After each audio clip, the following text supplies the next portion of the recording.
everybody, we're back. We're here at the PetDesk booth. We're talking to Sam. Sam, why don't you tell us a little bit about what you do with PetDesk? Yeah, my title is the Veterinary Alliances Director, and so for the past 6 years I've been with the company, and as time moved on, I started working more and more with the veterinary educational system, the academic side of things, research partnerships and alliances within the industry. And then actually last year I made the switch and started. So actually shout out to Dr. Shaw, a mentor of mine, and helped me with my application and helped me get into school. So wherever you are, Dr. Shaw, thank you very much. Nice. Yeah, Dr. Shaw, Dr. Neil Shaw, one of our founders, was also one of the co-founders of Blue Pearl. And so why don't you tell us a little bit about what PetDesk is all about for anyone watching who might not be familiar? Yeah, so we are a retention platform and marketing and automation for the vet hospital. So we do all the reminders, texting, push notification through our app. And then that app is a resource for pet parents to be able to take better care of their pets. And as a company, our mission is to excel at extending 10 million pet lives in the next 10 years and have the data to prove it. And so in order to do that, we need to make sure that every pet parent has all the tools they need at home to take care of their pet, and that the vet hospital is able to get them back in for all of their preventative care reminders and any loyalty program, two-way texting extensions that they want to put in there as well. Awesome. And how have you seen, obviously, everything is so different this year. Even the show that we're standing at is so different given everything that's gone on. How have you all seen client retention change in the past year, and how have you helped with that? Well, in a big way, there was the early adopters to technology that existed before COVID. And for instance, we were all familiar with using Zoom. My mom, I never would have imagined that she would be on a digital platform doing telemedicine calls as a lactation consultant, but the pandemic happened and it accelerated that adaptability. So I think with the veterinary industry, we've seen a huge increase in the number of individuals willing to take part in telemedicine, and whether that looks like digital reminders or the full-on, video conferencing, the ability to take technology and make it a little bit easier to connect with your clients when they're not right there in front of you has been huge. So for PetDesk, we actually made a big switch and just fully immersed ourselves into video chat. So we were able to provide that for our hospitals. We've doubled down on our ability to do two-way texting and asynchronous texting for curbside pickup. And that's been huge. I think, philosophically speaking, a lot of that stuff belongs in hospitals long-term. Right. And just providing that flexibility to clients is something that I think consumers are going to want moving forward. Yeah. And in terms, I think one of the questions that everybody's always asking is, how has the pandemic and everything that happened in 2020 changed the landscape sort of for good? And so what does PetDesk see next in terms of how client retention and that technology is going and all of that? Yeah, well, I think that's, to me, the most fascinating piece of this is that you can look to companies like Pet Success or other groups that have been heavily immersed in what they've been doing. They wouldn't be surprised to tell you that online pharmacies are going to move away from the individual practice and are going to be more prominent moving forward. And so I think with the shift now, what we're looking at is a better understanding of what consumer demand means for better pet health. And so instead of being scared of the trends that, like pet parents are more involved with their pet health, they're researching online.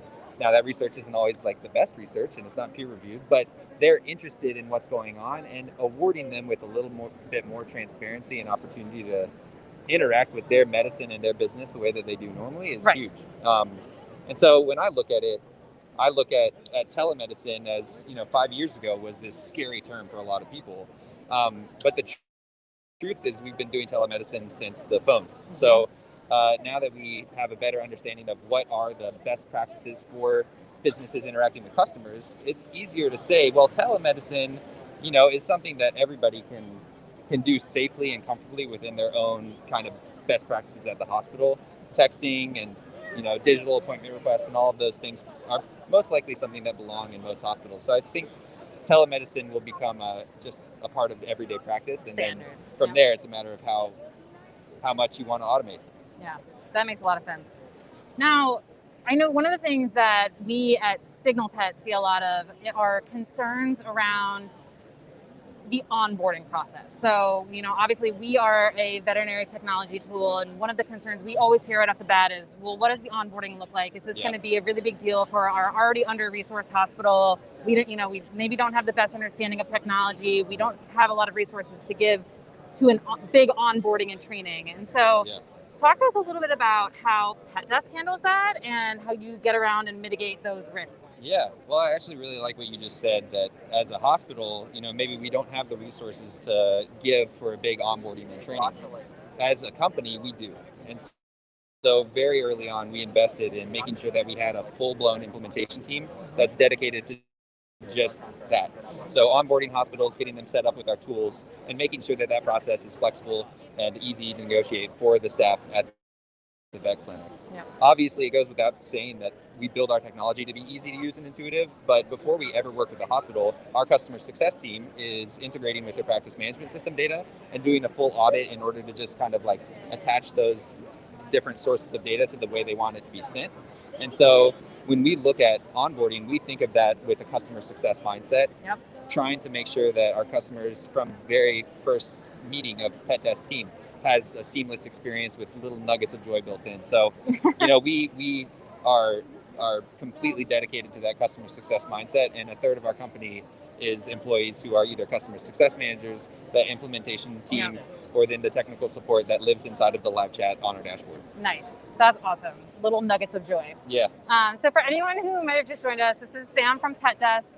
And Sam, do you want to just remind everybody what PetDesk is, just in case we had some people jump on? Yeah, quick and easy. We're an app and reminder system that will enable marketing automation for the hospital. We build loyalty programs and websites and have two-way texting and video chat. And on the consumer side, the app is something that over 2.5 million pet parents are using to extend the lives of their pets and integrate with the businesses that take care of their pets.